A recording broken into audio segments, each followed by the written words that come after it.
Friends, you are most welcome in physics in easy way. मित्रों, physics in easy वे में आपका बहुत बहुत स्वागत है। जैसा कि हम उम्मीद करते हैं कि आप हमारे वीडियो क्लिप को नियमित रूप से देख रहे होंगे, और ऐसा है तो इस समय आपको जानकारी होगी कि हम एग्रीकल्चर फिजिक्स में मापक यंत्र एवं उसके अलपतमांक जैसे चैप्टर को पढ़ चुके हैं। आगे हम तीसरे चैप्टर को लेकर के आए हैं, जिसका नाम है अदिश राशि एवं सदिश राशि तथा बलों का संयोजन एवं वियोजन। तो सबसे पहले हम इसमें अदिश एवं सदिश राशियों को पढ़ते हैं।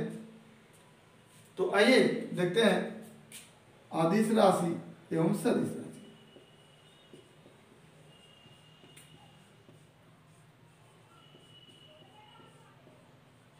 एवं सदिश राशि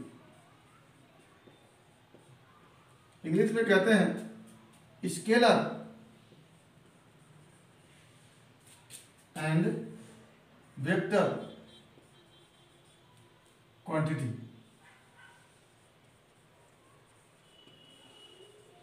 स्केलर एंड वेक्टर क्वांटिटी। तो इन राशियों को पढ़ने से पहले हम ये जानेंगे कि किसी भी भौतिक परिघटना की व्याख्या करने के लिए जिन तथ्यों की आवश्यकता होती है और जिसे मापा जा सकता है तथा अंकों में व्यक्त किया जा सकता है, उन्हें हम भौतिक राशि कहते हैं।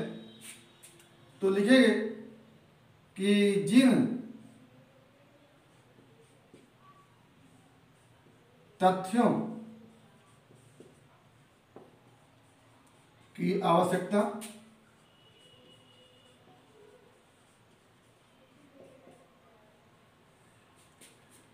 किसी भौतिक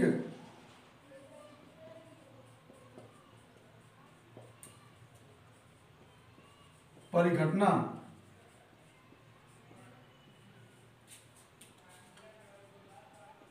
की व्याख्या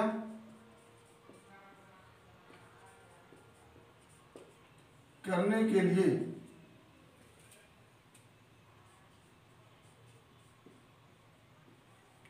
होती है तथा जिन्हें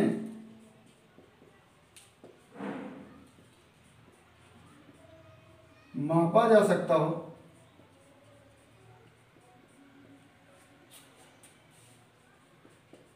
तथा अंकों में व्यक्त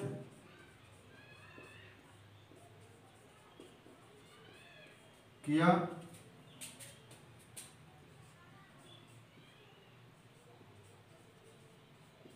जा सकता हो, उन्हें भौतिक राशि कहते हैं। जैसे लंबाई,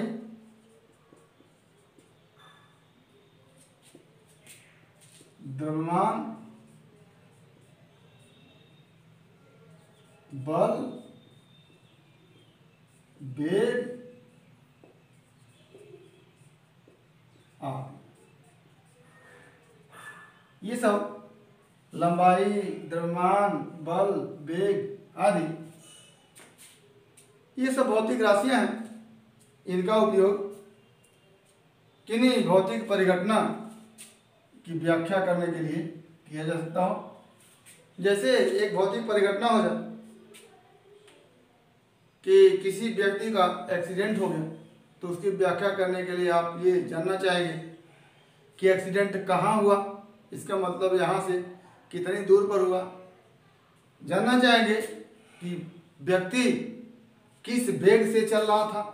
संभावना लोग व्यक्त करते हैं कि बहुत तेज जा रहा होगा, किस वेग से जा रहा था।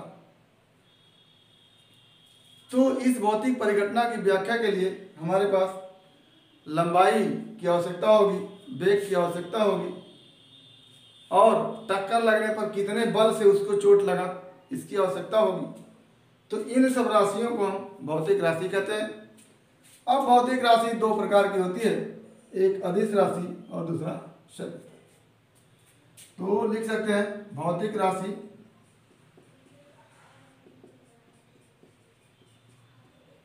दो प्रकार की होती है।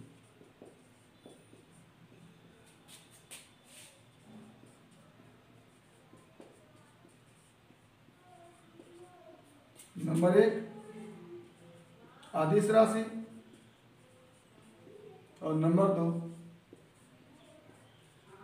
सदिश राशि। अदिश राशि और सदिश राशि। तो जैसे एक भौतिक राशि लंबाई को हम लेते हैं, तो जब लंबाई को बताते हैं कि जैसे एक कमरा 15 मीटर लंबा है, तो उसमें दिशा हम नहीं जोड़ते हैं, तब वो लंबाई अदिश राशि होती है, बिना दिशा की राशि होती है। वहीं जब हम बताते हैं कि अमुक बॉडी पर इतना न्यूटन का बल इस दिशा में लगा, तो ये बल जो होता है वो सदिश हो जाता है, दिशा के साथ हो जाता है। यानी यदि बल को पूरी तरह से बताना हो तो हम बल को भी बताएंगे कि बल कितना लगा और बल किस दिशा में लगा, तब हम इस बल के लगने के प्रभाव को जान सकेंगे। जैसे किसी बॉडी पर अगर हम कोई बल लगाते हैं और पूछा जाए कि बल लगाने के बाद बॉडी फिर कहाँ है, तो ऐसी स्थिति में हमको ये भी देखना पड़ता है कि कितना बल लगा है, और ये भी देखना पड़ता है कि बल किस दिशा में लगा है। तो यदि किसी भौतिक राशि को बताने के लिए दिशा की भी आवश्यकता हो और उसके परिमाण की भी आवश्यकता हो, तो भौतिक राशि सदिश कही जाती है। और यदि किसी भौतिक राशि को पूर्णतः बताने के लिए केवल मात्रा की आवश्यकता हो, केवल परिमाण की आवश्यकता हो, तो भौतिक राशि अदिश राशि कहलाती है। जैसे द्रव्यमान, कोई पूछता है कि आपका द्रव्यमान कितना है, आपका एक तरह से भार पूछ करके लोग द्रव्यमान ही पूछ लेते हैं। तो पूछा जाए कि आपका भार कितना है, तो आप कह लेते हैं 70 kg। ये नहीं बताते हैं कि 70 kg पूरब की ओर की, पश्चिम की ओर, उत्तर की ओर, दक्षिण की ओर, तो दिशा आप नहीं बताते हैं। तो ऐसी स्थिति में आपका जो द्रव्यमान है, जो भार के रूप में आपने द्रव्यमान बता दिया, तो द्रव्यमान क्या है, अदिश राशि है। आपकी लंबाई कितनी है, तो आप बता देते हैं 5 फीट 6 इंच है। तो आप अपनी लंबाई को दिशा सहित नहीं बताते हैं, आपकी लंबाई बताने के लिए दिशा की आवश्यकता नहीं होती है, तो ये लंबाई भी क्या है, अदिश राशि है। लेकिन किसी वस्तु पर बल आरोपित किया गया है और बल के प्रभाव को बताना होता है, तो आपको बल के साथ साथ, बल के परिमाण के साथ साथ दिशा को भी बताना पड़ता है। तभी आप उस बल के प्रभाव को जान सकेंगे कि बल इतना लगा तो वस्तु में विस्थापन कितना हुआ या वस्तु की नई स्थिति क्या बन गई। तो इस तरह से कुछ भौतिक राशियां ऐसी होती हैं जिसको पूरी तरह से बताने के लिए उसके मान के साथ साथ दिशा की भी आवश्यकता होती है। और कुछ भौतिक राशि ऐसी हैं जिनको बताने के लिए केवल उसके परिमाण, उसके मान की आवश्यकता होती है। तो ऐसी भौतिक राशि अदिश राशि कहलाती है। और जिनको बताने के लिए दिशा की भी आवश्यकता होती है, तो ऐसी भौतिक राशि जो है सदिश भौतिक राशि कहलाती है। तो अदिश भौतिक राशि में हमने लंबाई को बताया, द्रव्यमान को बताया, ताप को बताया, समय को बताया। समय बताने के लिए आपसे पूछा जाता है कितने समय तक आप घूमते रहे, तो आप बता देते हैं 1 घंटे से घूम रहे हैं, तो इसमें आप दिशा नहीं बताते हैं। ताप बताने के लिए आपके शरीर का टेम्परेचर कितना है, तो आप कह लेते हैं 98 डिग्री फ़ारेनहाइट है, तो आप वहाँ पर भी दिशा नहीं बताते हैं।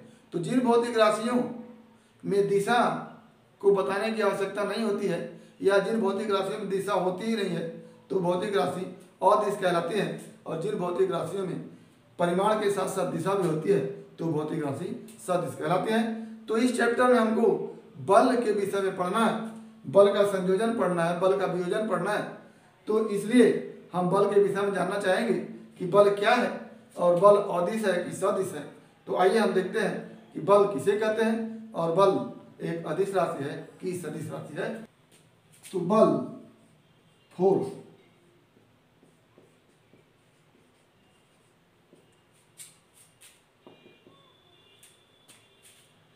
इसके पहले भी आप हाई स्कूल में क्लास 9th में पढ़ चुके होंगे कि बल किसे कहते हैं। तो उसमें आप पहले से ही पढ़ते हैं कि बल या तो कोई धक्का है या तो खिंचाव है जिससे किसी वस्तु की स्थिति में परिवर्तन हो जाता है या परिवर्तन होने का प्रयास होता है। बल वह धक्का अथवा खिंचाव है जिससे किसी वस्तु की स्थिति में परिवर्तन हो जाता है या परिवर्तन होने की संभावना होती है। क्या लिखेंगे? बल वह धक्का अथवा खिंचाव है जिसके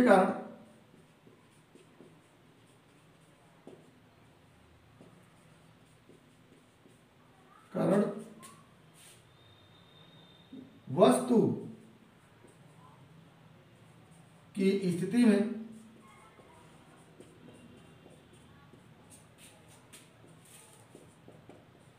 परिवर्तन हो जाता है अथवा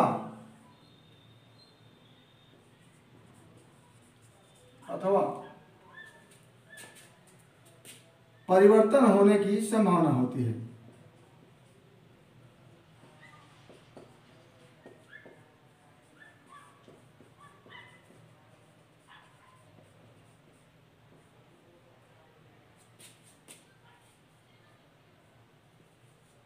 संभावना होती है। जैसे हम इस दीवार पर बल लगा रहे हैं, इस दीवार को पुश कर रहे हैं, धक्का दे रहे हैं, तो ये दीवार में परिवर्तन, दीवार की स्थिति में परिवर्तन होने की संभावना है। यदि इतना ज़्यादा बल लगा दिया जाए, इतना ज़्यादा पुश कर दिया जाए कि दीवार की स्थिति में परिवर्तन हो जाए तो भी वो बल है। और या तो हम पुश करते रहें और संभावना बनी रहे कि हो सकता है दीवार की स्थिति में परिवर्तन हो जाए तो भी बल लग रहा होता है, तो भी उसको बल कहते हैं। यानी बल धक्का और खिंचाव है और आवश्यक नहीं है कि जिस वस्तु पर बल लगाया जाता हो उस वस्तु की स्थिति में परिवर्तन हो ही जाए। परिवर्तन हो भी सकता है, नहीं भी हो सकता है। तो यहीं से परिभाषा बन के आती है कि बल वह धक्का या खिंचाव है जिसके कारण वस्तु की स्थिति में परिवर्तन होता है अथवा परिवर्तन होने की संभावना होती है। अब इसके पहले हमने तुरंत बताया था कि बल एक सदिश राशि है, क्योंकि बल के प्रभाव को जानने के लिए आरोपित बल का परिमाण भी जानना होता है, आरोपित बल का मान भी जानना होता है और आरोपित बल की दिशा भी जाननी होती है। अगर इस वस्तु पर एक धक्का लगाया जाए, इस वस्तु पर एक पुश लगाया जाए और वही पुश क्या है? बल है। तो वस्तु की नई स्थिति आपसे पूछा जाए तो निश्चित रूप से अगर हम इस बल की दिशा को न बताएं, कह दे केवल कि इस वस्तु पर बल लगाया जा रहा है और इसकी स्थिति को बताइए, इसमें हुए विस्थापन को बताइए, तो आप तुरंत कहेंगे कि पहले ये तो बताइए कि बल किस दिशा में लग रहा। तो हम जब बताते हैं कि बल इस दिशा में लग रहा तब आप बताते हैं कि वस्तु की स्थिति में ए से बी तक वस्तु जा सकती है या वस्तु बी की तरफ जा सकती है। तो इस तरह से हम बल को बताने के लिए दिशा को भी बताना आवश्यक समझते हैं। इसलिए बल क्या हो जाती है? एक सदिश राशि हो जाती है। तो इसमें आप लिखेंगे बल एक सदिश राशि है। बल